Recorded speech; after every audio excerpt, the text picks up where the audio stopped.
Eu não estava dormindo quando minha mãe disse aquilo. Quero que você entenda isso desde o começo. A sedação da biópsia tinha diminuído o suficiente para eu ouvir, mas não o suficiente para me mexer. Eu sentia a linha da intravenosa no braço esquerdo, a braçadeira de pressão no direito e a borda áspera do lençol hospitalar encostando no meu queixo. O quarto cheirava a antisséptico, cera de piso e algo por baixo dos dois, fraco e metálico, que eu tinha aprendido a associar com meu próprio corpo fazendo algo que não devia. Meus olhos estavam fechados. Minha mãe achava que continuariam assim. Ela estava errada. Ouvi a voz dela primeiro, mais baixa que o tom habitual, o jeito que falava quando achava que ninguém importante estava escutando. Ela não vai saber, disse. Ainda está sedada. Liga pro Leandro hoje à noite. Meu pai não disse nada. Raramente dizia. Mantive os olhos fechados. Tinha aprendido havia muito tempo que a coisa mais útil numa situação difícil era escutar primeiro e agir depois. Minhas mãos ficaram imóveis sobre o lençol, minha respiração continuou regular, e em algum lugar por baixo do antisséptico e da cera de piso, uma coisa quieta se encaixou dentro de mim, como uma chave girando numa fechadura que eu tinha instalado 8 meses antes. Eles não faziam ideia de que a fechadura existia. Esse foi o único erro fatal deles. Quero te contar sobre minha casa primeiro, porque esta história é sobre minha casa, e você precisa saber o que ela significava antes de eu contar o que eles tentaram fazer com ela. Comprei o imóvel na Rua das Acácias, em Curitiba, na primavera de 2020. Eu tinha 36 anos. Economizei por 4 anos, almoçando na mesa do trabalho, dirigindo um carro com painel rachado e vidro do passageiro que emperrava. Eu mesma assinei o cheque de entrada. Eu mesma assinei os documentos da escritura. Ninguém me ajudou. Ninguém se ofereceu. Eu não pedi. A casa tinha 3 quartos, 2 banheiros. Cozinha virada para o oeste que ficava dourada no fim da tarde. O quintal tinha um bordo japonês mais antigo que o condomínio. Uma coisa vermelha teimosa que soltava folhas todo outubro como se tivesse lugar melhor para estar. A porta da frente precisava de pintura. O terceiro degrau da varanda tinha um ponto mole que eu vivia adiando consertar. Não era uma casa perfeita. Era minha. Staple me recebia na porta toda noite. Adotei ele do abrigo de animais de Curitiba 2 meses depois de me mudar. Um gato cinza de idade indefinida que era sempre preterido porque ficava encarando as pessoas sem piscar. Dei o nome de Staple porque na primeira noite em casa ele sentou em cima de uma grampeadora que eu tinha deixado na mesa de centro e se recusou a sair até eu reconhecer que agora era a grampeadora dele. Achei lógico. Nos dávamos bem. A rotina era simples.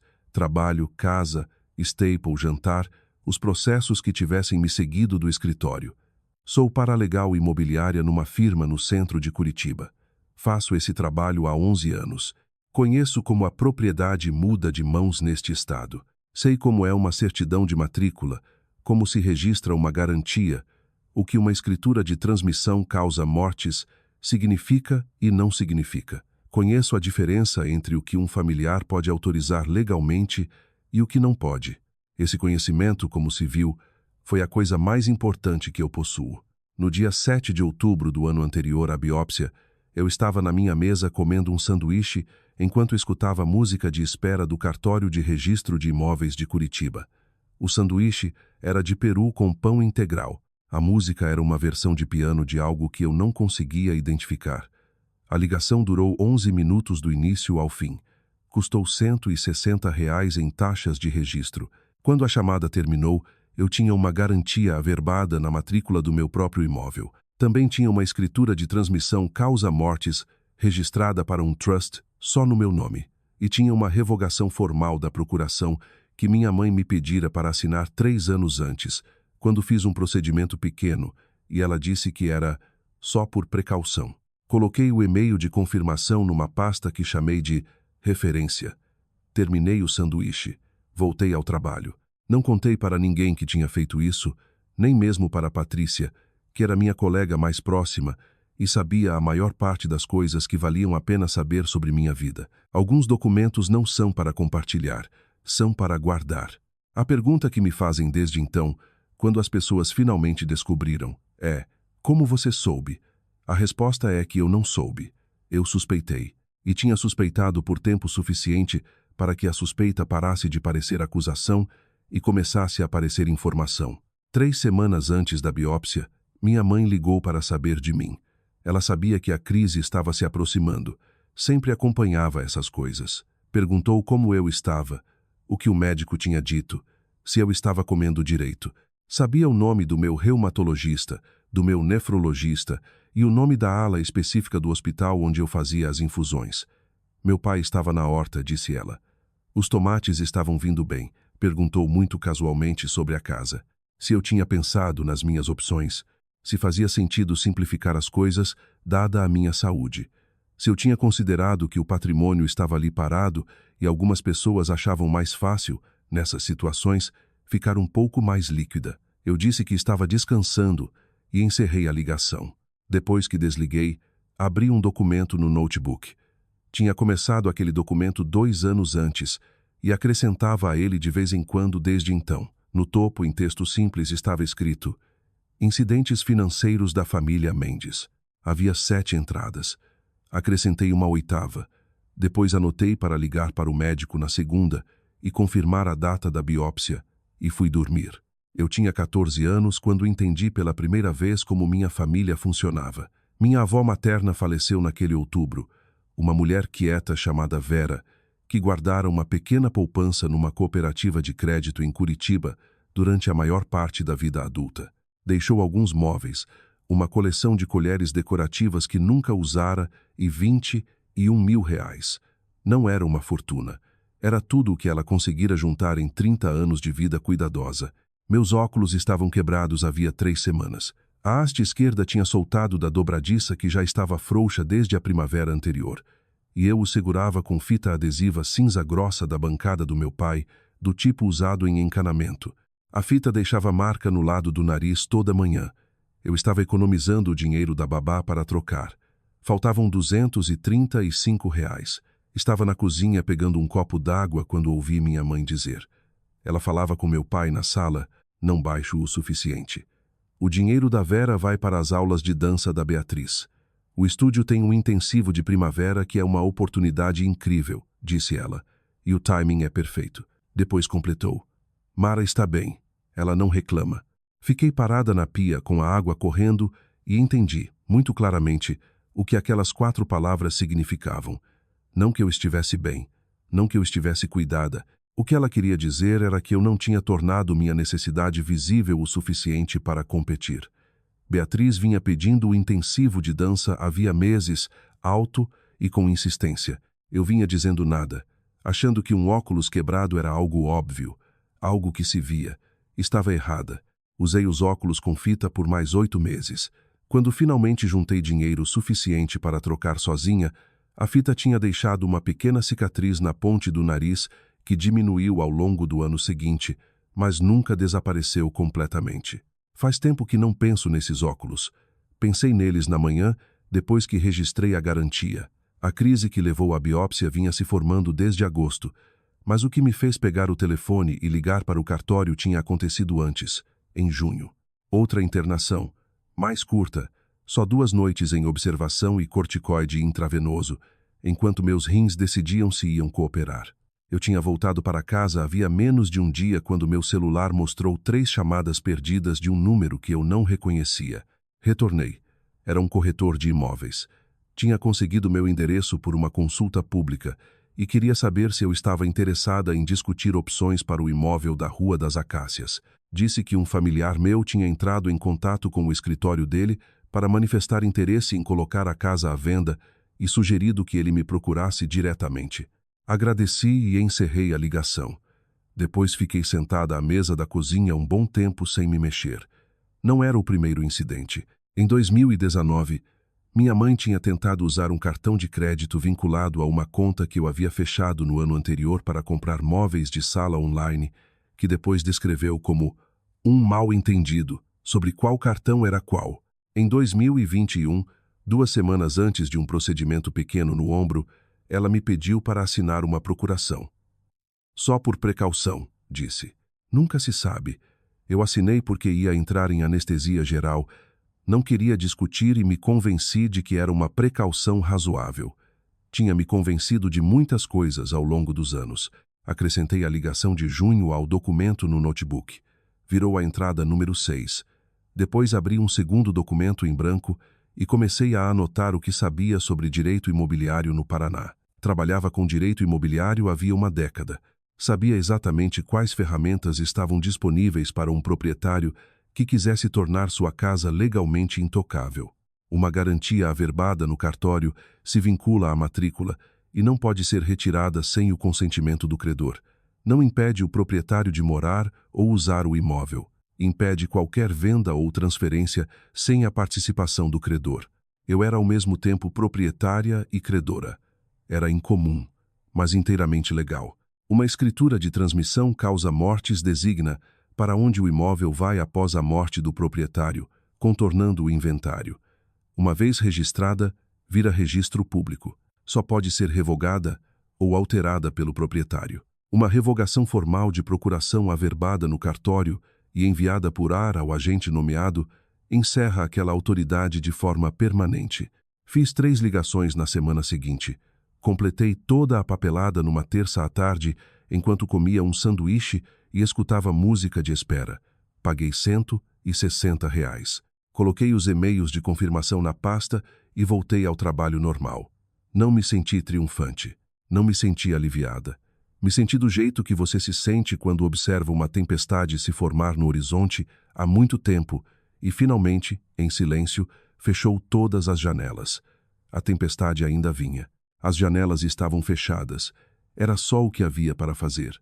3 meses depois, recebi a ligação de que meu lúpus tinha avançado o suficiente para exigir uma biópsia. Minha mãe veio ao hospital, trouxe uma nécessaire e fez perguntas às enfermeiras sobre meu prognóstico e chamou meu médico pelo primeiro nome mesmo, nunca tendo se encontrado com ele. Segurou minha mão enquanto me levavam para a sala de procedimento e apertou uma vez.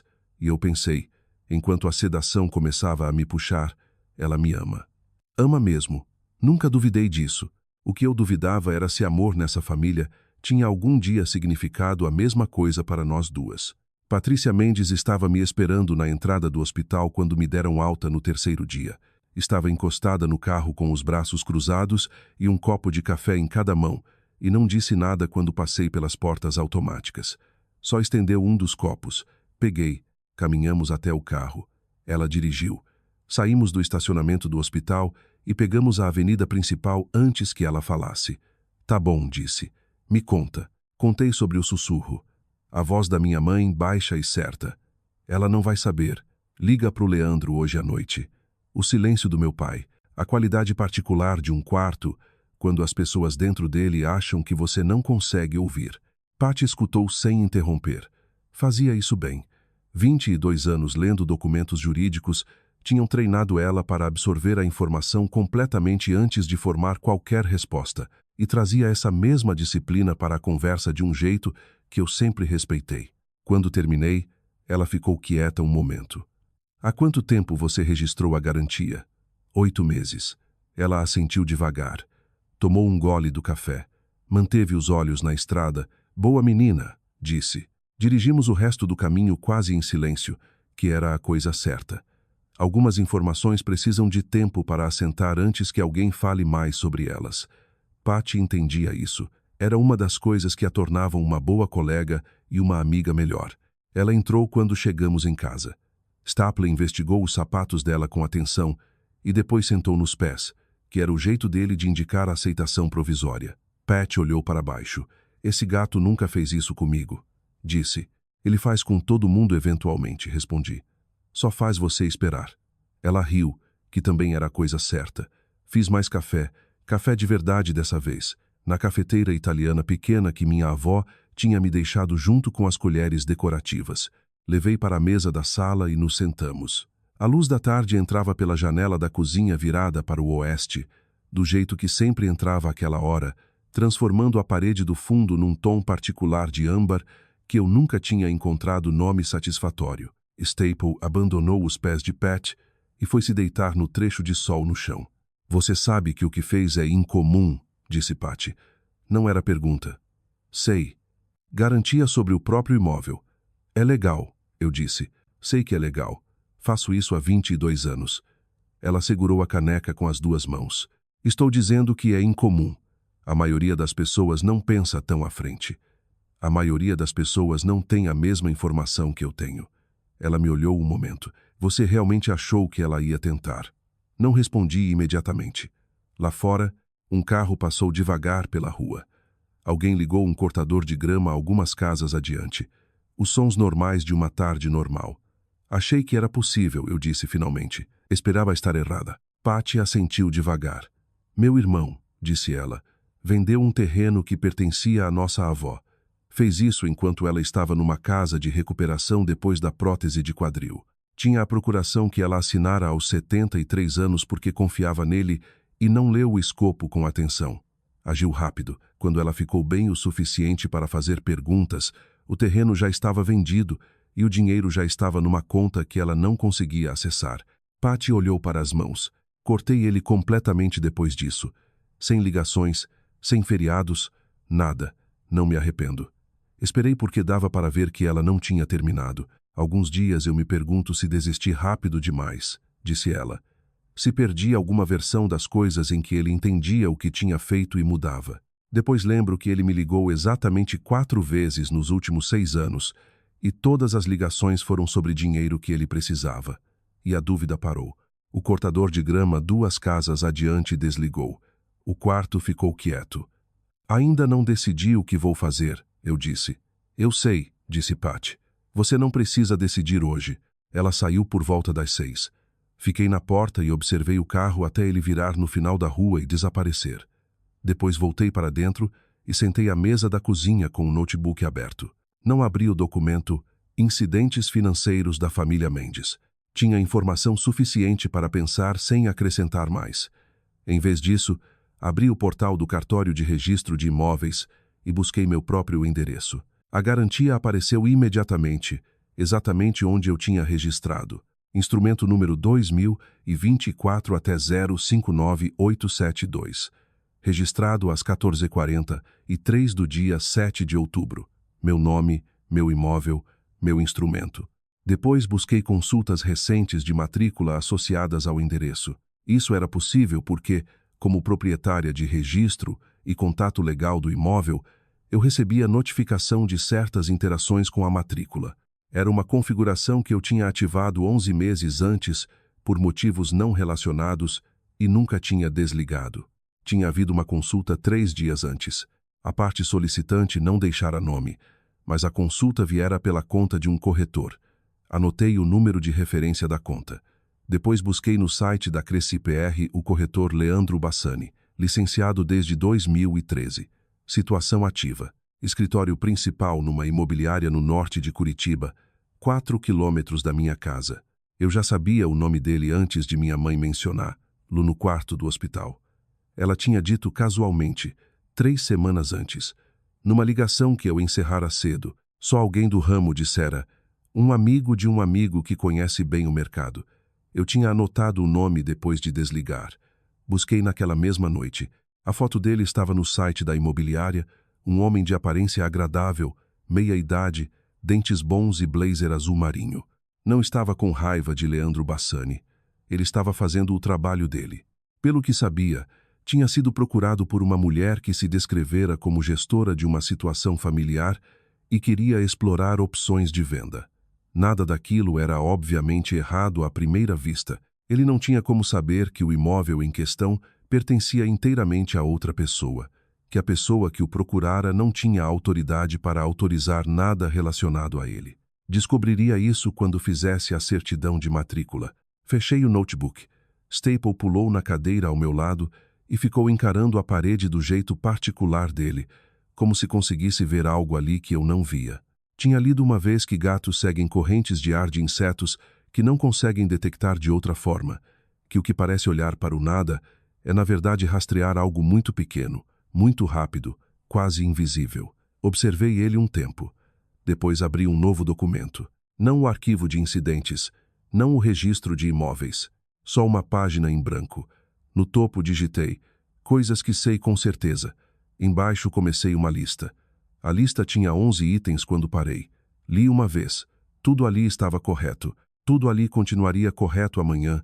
e depois de amanhã, independentemente do que alguém dissesse ou escolhesse acreditar.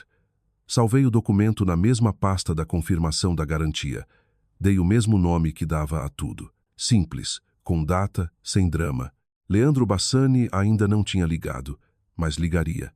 Desliguei a luz e fui dormir. Leandro Bassani ligou numa quinta, 6 dias depois que voltei do hospital. Eu estava na minha mesa trabalhando numa pilha de compromissos de título que tinham se acumulado enquanto eu me recuperava. Patrícia tinha se oferecido para cuidar deles, mas recusei. Ter trabalho para voltar era útil. Dava forma aos dias. O número era desconhecido, mas o DDD era local. Atendi no segundo toque. "É Mara Mendes?", disse ele. A voz era cuidadosa. A voz de um homem que não tinha certeza que tipo de ligação estava fazendo. "Sou eu", respondi. "Meu nome é Leandro Bassani. Sou corretor de imóveis licenciado aqui em Curitiba e estou ligando sobre um imóvel na Rua das Acácias." Uma pausa breve. "Entendo que você é a proprietária de registro." "Sou", eu disse. "Em que posso ajudar, Sr. Bassani?" Outra pausa. Mais longa dessa vez. Dava para ouvir ele decidindo algo. "Quero ser direto com você", disse. "Fui procurado recentemente por uma mulher que se identificou como associada a esse imóvel. Ela indicou que estava em posição de discutir uma possível venda. Iniciei uma certidão de matrícula como parte da diligência padrão, e a pesquisa retornou vários instrumentos que eu não esperava." Ele parou. "Acho que você deveria saber deles. Embora eu suspeite que você já saiba." "Sei", eu disse. "Me conte o que encontrou." Ele passou por tudo com cuidado, como um homem lendo um documento, o que provavelmente estava fazendo. A garantia, instrumento número 2024 até 059872, registrada em 7 de outubro. A escritura de transmissão causa mortes para um trust revocável só no meu nome. A revogação da procuração averbada em 9 de outubro. Entrega por AR confirmada. Cada página da certidão tem seu nome, disse ele. Não existe caminho para venda ou transferência sem sua participação direta e consentimento por escrito. A pessoa que me procurou não parece ter qualquer autoridade legal sobre esse imóvel. Deixei um momento passar antes de responder. "Isso está correto", eu disse. Ele soltou o ar uma vez, baixo. Tive a impressão de que não era a situação mais estranha que ele tinha encontrado na carreira, mas que estava no topo da lista. "Quero que você saiba", disse ele, "que se eu tivesse consciência do quadro completo de propriedade desde o início, teria procurado você primeiro. É prática padrão. Não me deram informação precisa." "Entendo", eu disse. "Não considero você responsável por isso." "Precisa de algo de mim?", perguntou. "Cópia da certidão? Algo assim?", pensei um momento. "Sim", eu disse. "Se puder me enviar por e-mail uma cópia da certidão de matrícula e qualquer comunicação que recebeu relacionada a essa consulta, eu agradeceria. Meu e-mail profissional está no cartório como contato do imóvel. Envio ainda hoje à tarde", disse ele. Depois, com o tom cuidadoso de um homem escolhendo palavras para evitar responsabilidade, a mulher que me procurou se descreveu como gestora do imóvel em nome da família. Disse que era a mãe da proprietária. Pausou. "Só quero confirmar que você sabe com quem eu estava lidando." "Sei", eu disse. "Tudo bem", disse ele. "Desculpe pela intrusão. Você estava fazendo seu trabalho", eu disse. "Obrigada por me ligar diretamente." Encerramos a ligação. Fiquei com o telefone na mão um momento e depois coloquei virado para baixo na mesa. Pela janela à minha frente, um ônibus municipal passava devagar pela rua do lado de fora do prédio. O número da linha aceso em laranja acima do para-brisa. Uma mulher no ponto reuniu a bolsa e se levantou. 2 pessoas desceram. O ônibus seguiu. Nenhum deles sabia o que tinha acabado de acontecer nesta sala. Nenhum precisava saber. Voltei para a mesa e abri o programa de e-mail. O relatório da certidão de Leandro Bassani chegou às 15h14 daquela tarde. Tinha 31 páginas. Li todas. O contrato de venda que minha mãe tinha assinado estava na página 22. Ela tinha escrito o nome dela na linha de assinatura destinada ao proprietário. E no campo de relação com o proprietário, tinha escrito representante familiar. Abaixo da assinatura, no campo que pedia a base da autoridade, tinha escrito a palavra família novamente e nada mais. O preço de venda que ela tinha concordado era R$ 340 mil. Eu tinha comprado o imóvel por 312 mil 4 anos antes. No mercado atual, imóveis comparáveis na minha rua estavam vendendo entre 375 e 390 mil. Ela tinha precificado para vender rápido 35 mil abaixo do que eu poderia razoavelmente esperar receber. Olhei aquele número um bom tempo. Entendi, olhando para ele, que minha mãe não tinha pensado com cuidado no que o número significava. Tinha pensado na velocidade. Tinha pensado no valor ser suficiente para o que precisava fazer. Não tinha pensado no lado da transação que era meu, porque não pensava naquilo como uma transação da qual eu participava. Na compreensão dela da situação, ela estava gerindo algo, não tomando algo. Essa distinção importava enormemente para ela e era inteiramente invisível para mim. Sempre tinha sido assim, pensei. Ela tinha me amado de formas que exigiam minha conformidade, mas não meu consentimento. Tinha decidido o que eu precisava e fornecido, ou decidido que eu estava bem e dado o que tinha para outra pessoa. Nunca uma vez, pelo que conseguia lembrar, tinha me perguntado o que eu queria, e depois esperado a resposta, e depois feito exatamente aquilo sem modificação.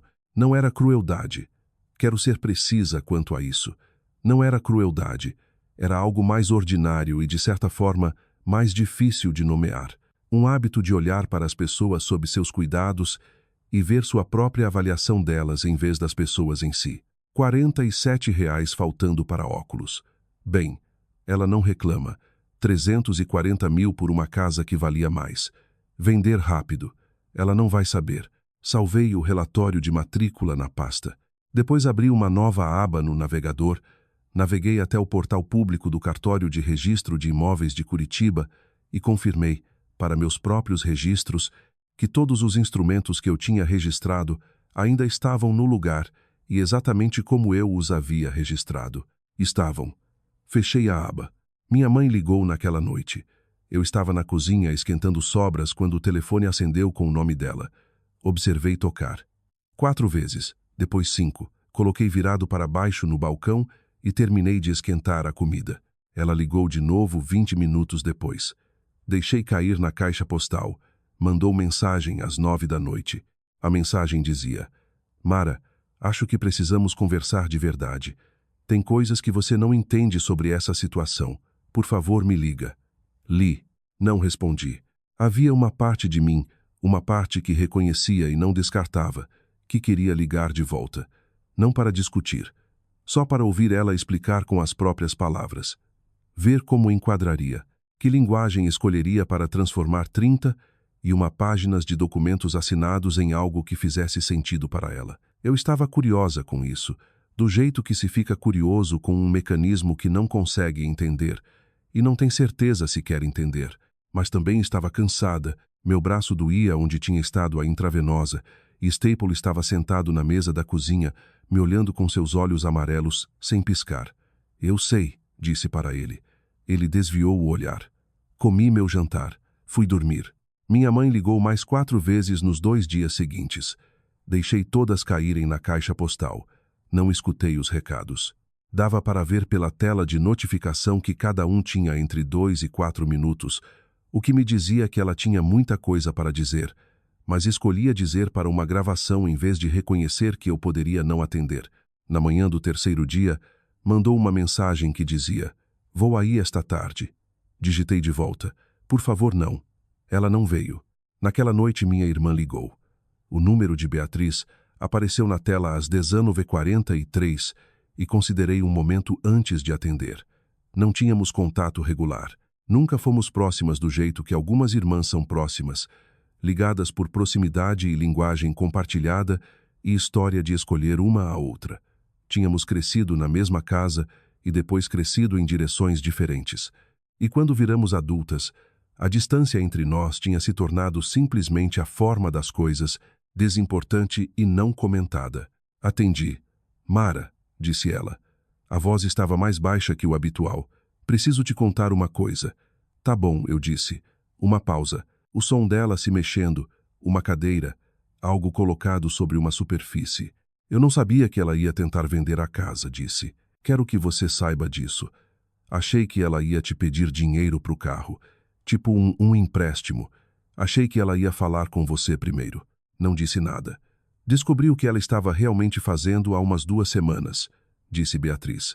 Ela me contou que tinha encontrado alguém para ajudar com a venda e que ia ser resolvido rápido. Outra pausa. Eu devia ter te ligado. Sei que devia ter te ligado.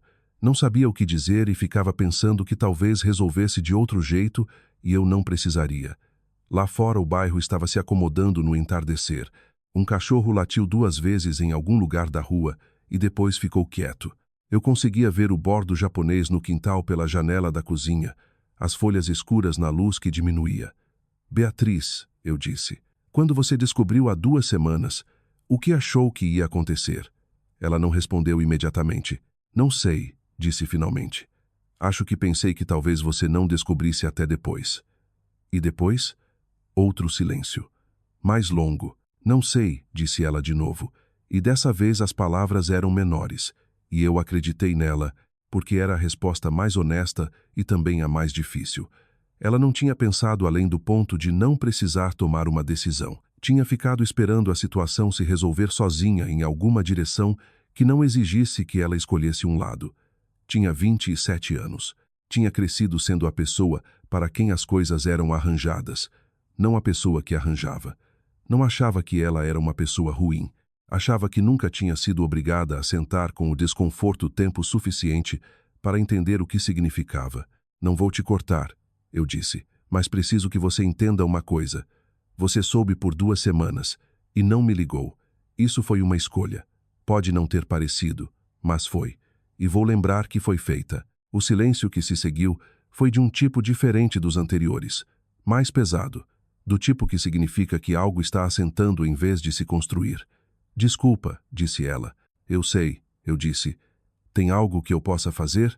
Pensei de verdade. Não, eu disse. Não tem. Não agora. Nos despedimos. Coloquei o telefone na mesa e fiquei com o silêncio da cozinha um tempo. Pensei no irmão de Pat, que tinha ligado 4 vezes em 6 anos, e todas as ligações eram sobre dinheiro.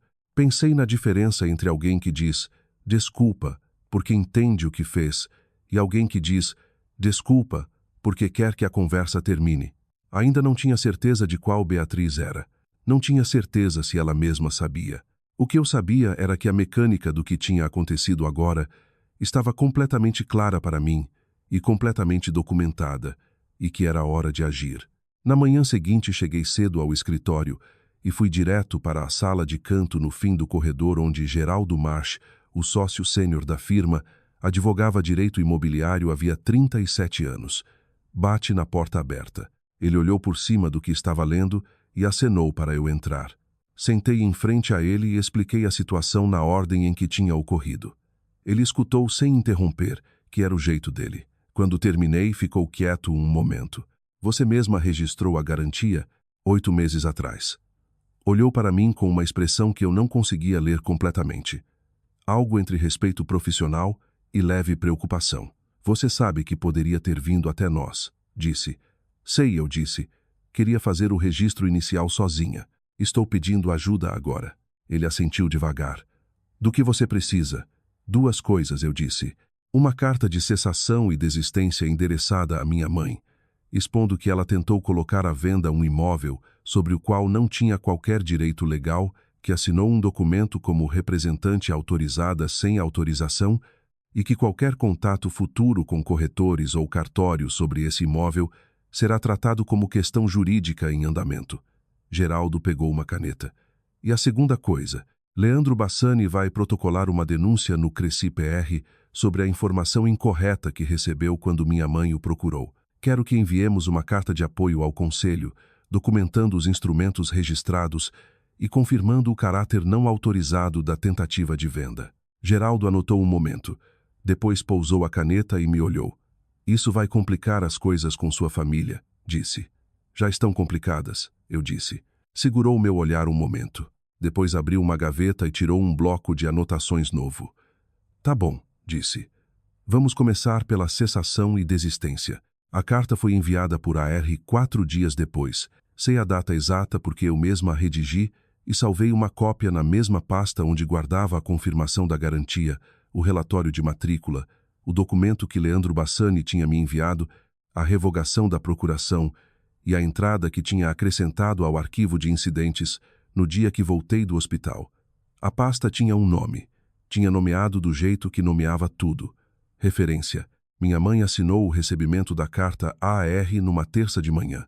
Sei porque a confirmação de rastreio chegou no meu e-mail às 9h51 e eu estava na minha mesa comendo um sanduíche quando li. Salvei a confirmação na pasta. Depois voltei ao trabalho.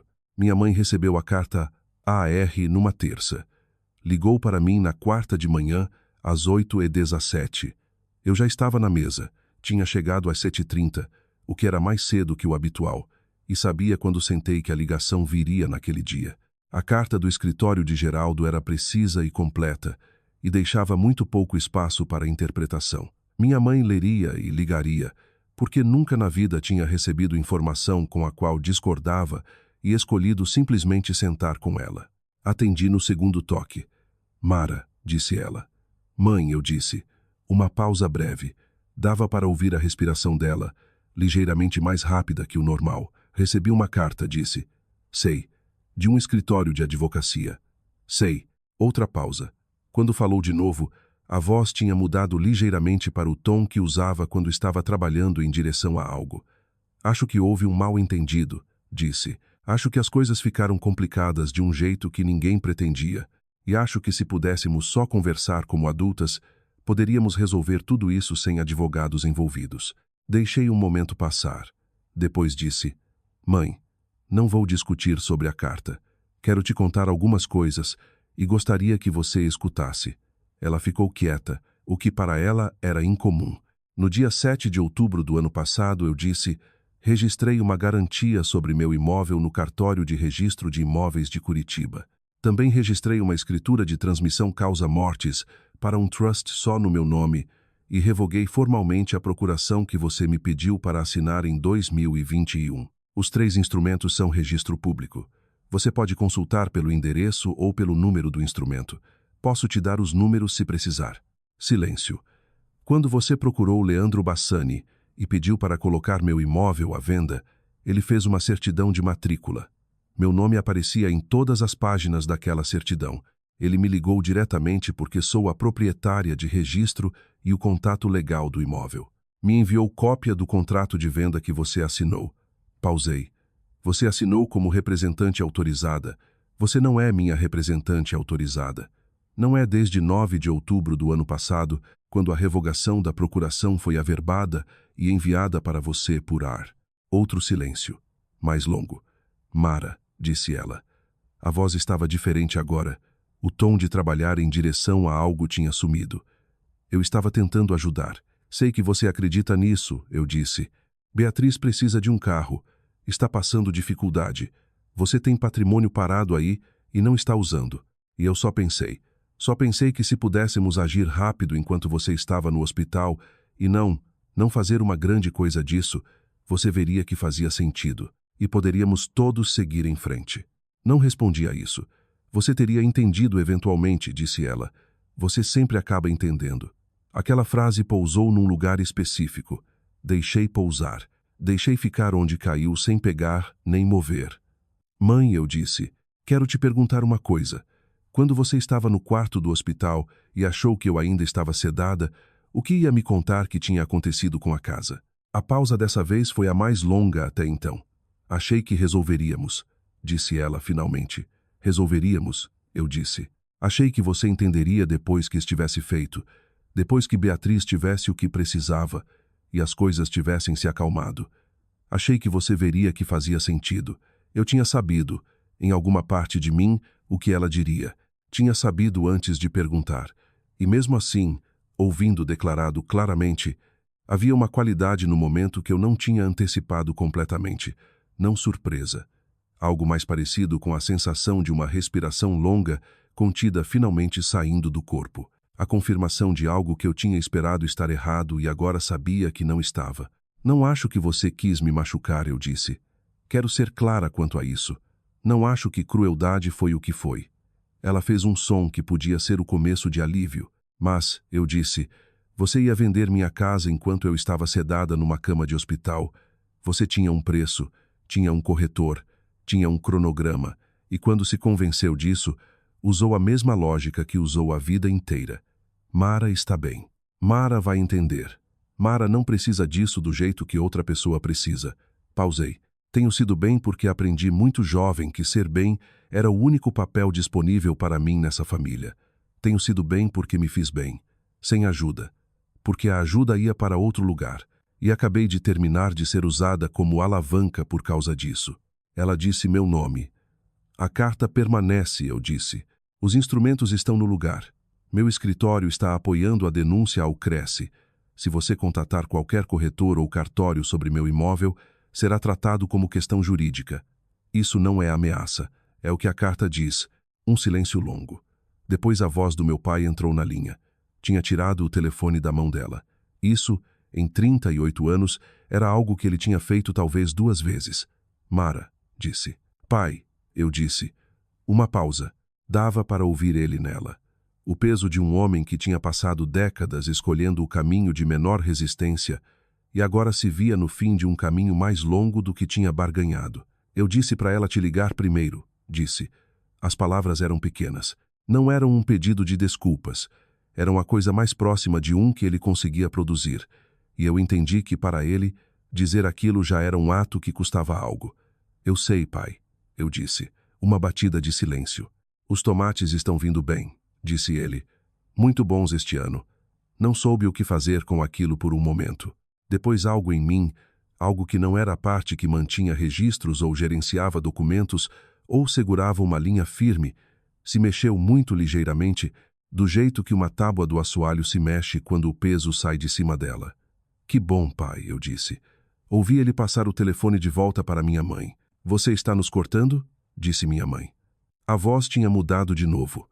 Menor agora. Mais parecida com ela mesma do que com a versão que performava. Não, eu disse.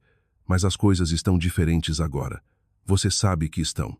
Ela não respondeu. Preciso trabalhar, eu disse. Falo com vocês depois. Encerrei a ligação.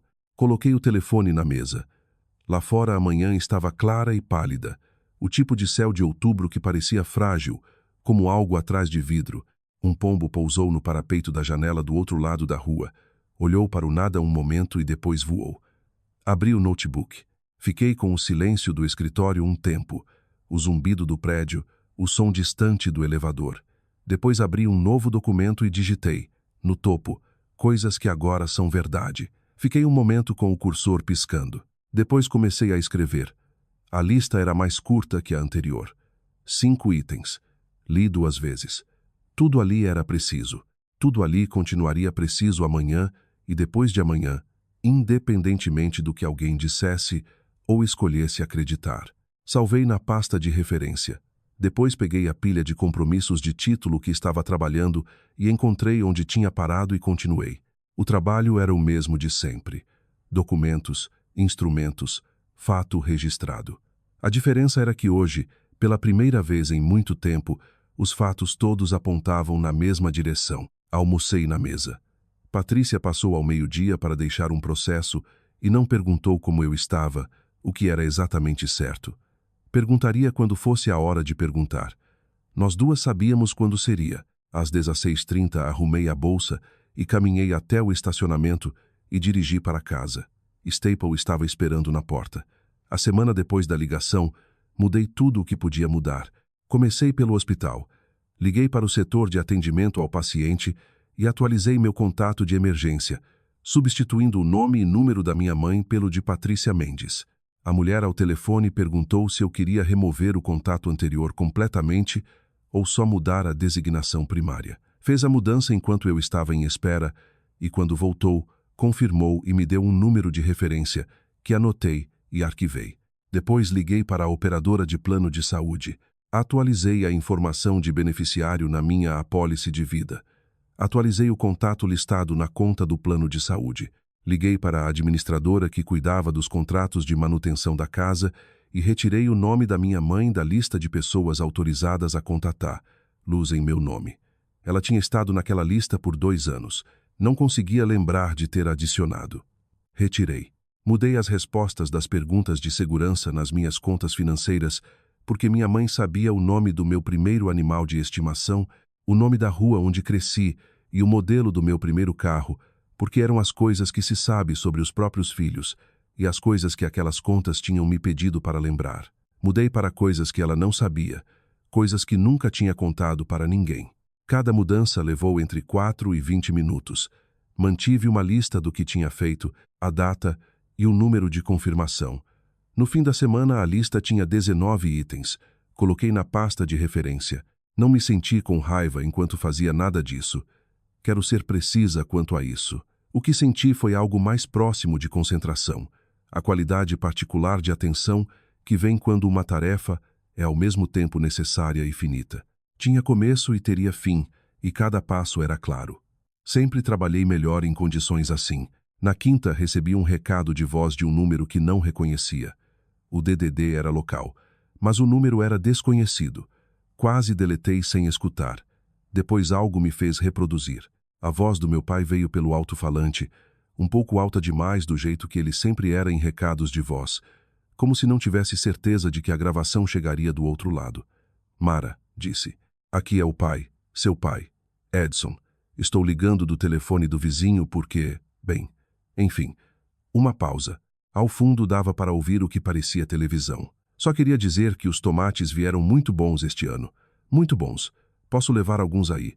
Se for tudo bem. Não preciso. Só pensei. Tá bom, tchau. Reproduzi uma segunda vez. Depois fiquei com o telefone na mão e olhei para a parede um tempo. Salvei o recado de voz. Não liguei de volta naquele dia, mas pensei no que custou para ele fazer aquela ligação. Pegar emprestado o telefone do vizinho porque presumia que eu tinha bloqueado o número dele, o que eu não tinha, e dizer nada sobre o que tinha acontecido e tudo sobre tomates. Meu pai tinha passado 40 anos encontrando jeitos de estar presente sem exigir que ninguém notasse. Os tomates eram a versão dele de desculpa, eram também a versão dele de ainda estou aqui. Ele não conseguia separar os dois. Não tinha certeza se algum dia conseguiria. Ainda estava pensando nisso no sábado seguinte, quando Patrícia veio tomar café. Sentamos à mesa da cozinha do jeito que tínhamos sentado na semana que voltei do hospital, com a luz da tarde fazendo o que fazia na parede oeste e Stapler investigando o espaço embaixo da cadeira de Pat. Contei sobre o recado de voz do meu pai. Contei sobre os 19 itens na lista de mudanças.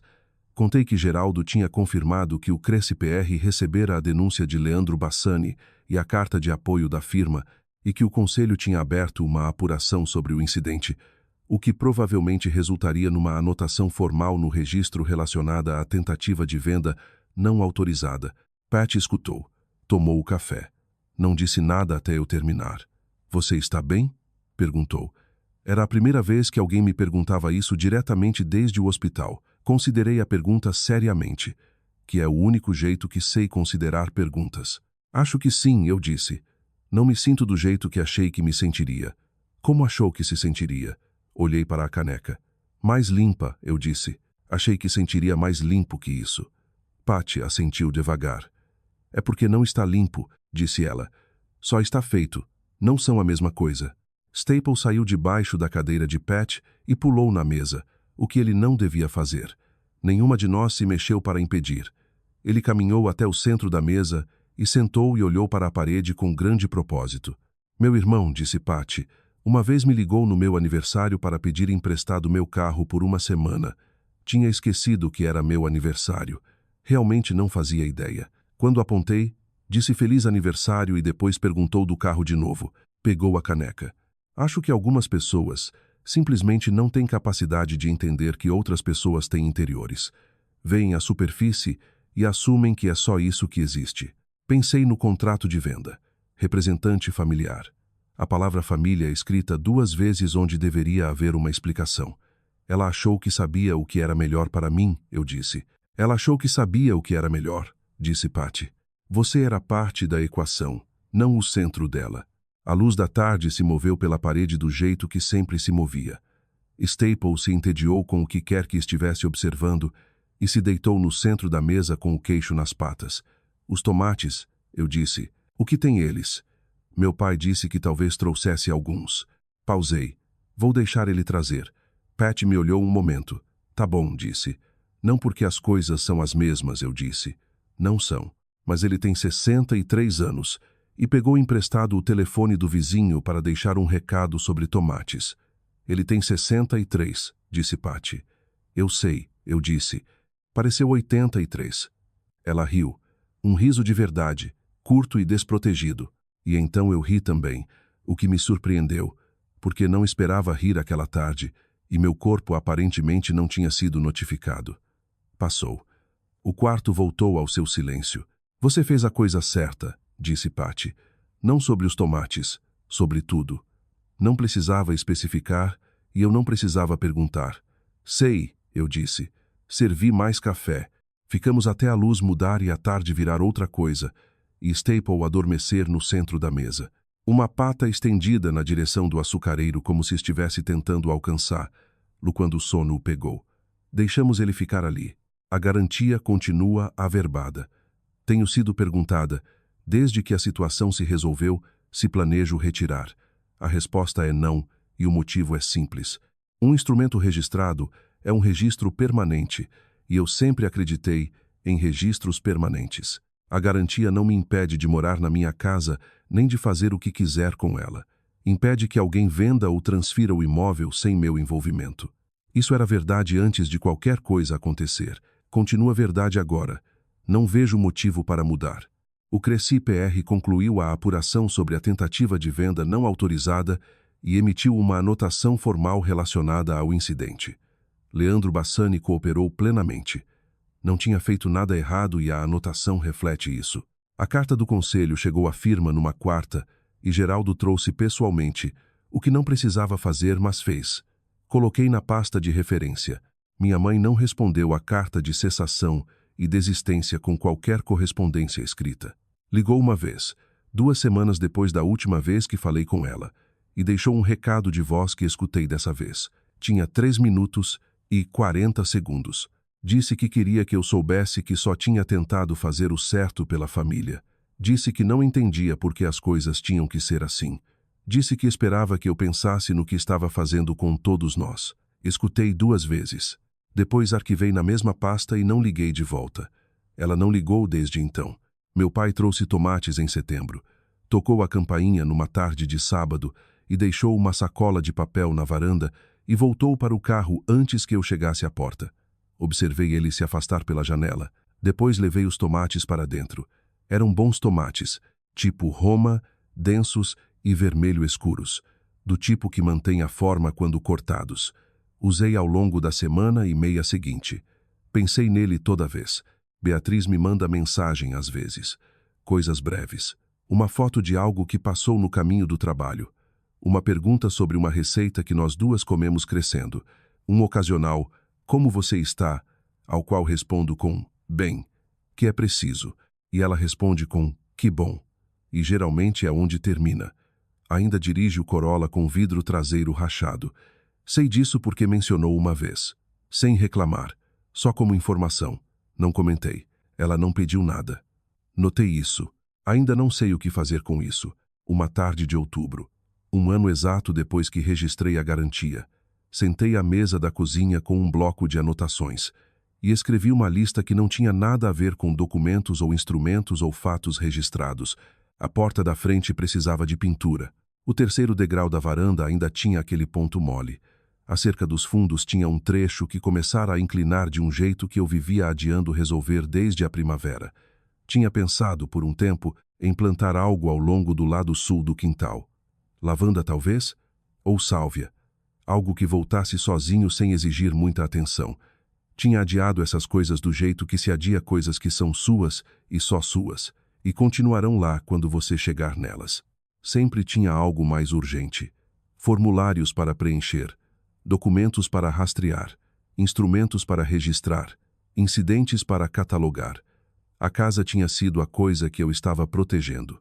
Não tinha certeza se algum dia simplesmente tinha me permitido morar nela. Escrevi os itens da lista. Acrescentei um quarto. Pintar os caixilhos das janelas do lado leste, que estavam descascando havia mais tempo do que eu conseguia justificar. Depois acrescentei um quinto. Chamar alguém para olhar a pressão da água no banheiro de cima, que estava inconsistente desde julho. A lista tinha 7 itens quando pousei a caneta. Li. Não era um documento jurídico. Não era evidência de nada. Não precisava ser arquivada, nem confirmada, nem rastreada por número de referência. Era uma lista de coisas que eu ia fazer na minha casa, porque era minha casa, e eu tinha decidido fazer. Dobrei e coloquei no bolso. Staple pulou na mesa e atravessou o bloco de anotações com a confiança particular de um animal que nunca duvidou uma vez do direito de estar onde quer que esteja. Observei ele completar a travessia da mesa, descer pela borda oposta e desaparecer atrás da fruteira com grande propósito. Não mexi nele. Tinha parado havia muito tempo de tentar mover ele de lugares que ele tinha decidido ocupar. Pensei na tarde em que a sedação diminuiu o suficiente para eu ouvir. Pensei na voz da minha mãe, muito baixa, muito certa. Pensei em ficar deitada imóvel enquanto a informação se assentava em mim, sem fazer som. Escolhendo esperar. Tinha feito aquela escolha por estratégia. Era o que tinha dito para mim mesma na época. Estava reunindo informação. Não estava pronta para agir. Mas tenho pensado nisso desde então. E acho que havia algo mais também. Acho que alguma parte de mim mesmo então, mesmo sedada e dolorida e cercada pelo cheiro de antisséptico e cera de piso, ainda esperava estar errada. Ainda esperava que alguma explicação alternativa surgisse. Ainda carregava o peso de 38 anos de querer que fosse diferente. Não era diferente. Eu tinha razão. E ter razão, como tinha aprendido até então, não era o mesmo que ser livre. O que tornava diferente era isto. Parei de esperar que eles me vissem claramente antes de me permitir ser vista. Parei de tornar minhas necessidades pequenas o suficiente para passar despercebidas para que não tivessem que decidir contra elas. Parei de ser bem do jeito que significava ser ignorada.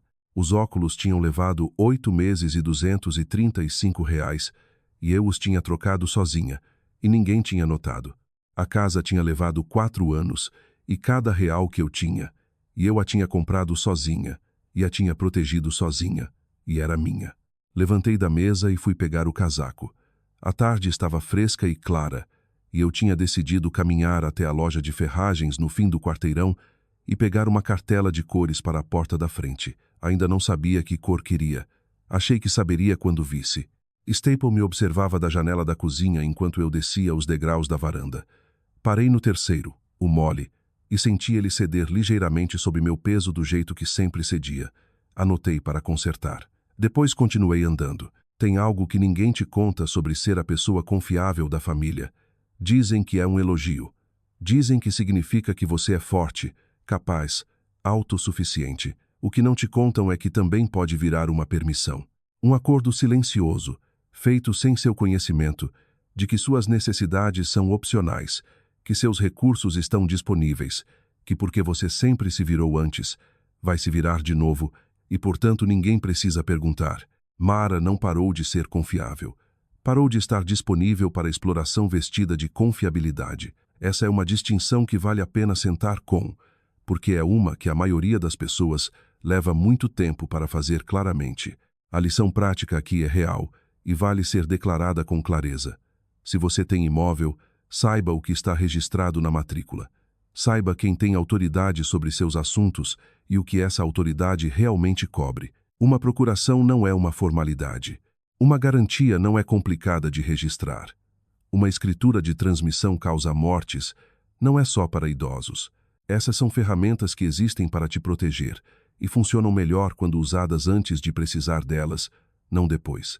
Mas a lição mais profunda é esta. Proteger o que é seu não é traição das pessoas que te amam. Não é frieza, não é egoísmo e não significa que você parou de se importar. Significa que você decidiu que sua vida, sua casa e seu futuro merecem a mesma consideração que sempre estendeu para todo mundo na sua família. Significa que você finalmente se incluiu na equação. Mara não explodiu a família. Traçou uma linha e a segurou. Se você já foi a pessoa que está bem, que se vira, que se ajusta, que absorve quietamente o que os outros nem notam que estão tomando, você sabe exatamente o que essa história custou a ela. E sabe exatamente por que ela fez mesmo assim. O que seria preciso para você fazer o mesmo?